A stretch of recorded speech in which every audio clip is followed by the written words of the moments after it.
যদি তুমি জীবনে বরকত পেতে চাও, সম্মান পেতে চাও, হৃদয়ের প্রশান্তি পেতে চাও, জেনা ব্যভিচার যেটা প্রেম দিয়ে শুরু হয়, জেনা ব্যভিচার যেটা প্রেম দিয়ে শুরু হয়, নজরকে হেফাজত না করার কারণে, চক্ষুকে নিম্নগামী না করার কারণে, চোখ দিয়ে যেটা শুরু হয় এটা তোমার শান্তি নষ্ট করবে, এটা তোমার রিজিক নষ্ট করবে, এটা তোমার এই শিথিলতা, হৃদয়ের সুকুন, প্রশান্তি, নীরবতা, এটাকে বলে কি স্থায়িত্বটা নষ্ট করবে, স্থিরতা নষ্ট করবে এটা।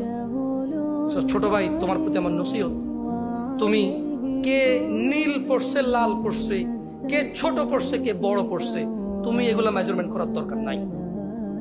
তুমি নিচে নজর রাখো, হাঁটো, তোমার এটা জানারও দরকার নাই আজকে তোমার সামনে দিয়ে কয়টা মেয়ে কি পড়ে গেছে তুমি দেখোই নাই।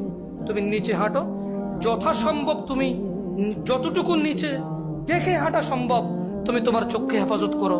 লজ্জাস্থান হেফাজত হবে, লজ্জাস্থান হেফাজত হলে তোমার হৃদয়ের প্রশান্তি নষ্ট হবে না ইনশাআল্লাহ। রিজিকের দরজা খুলবেই খুলবে।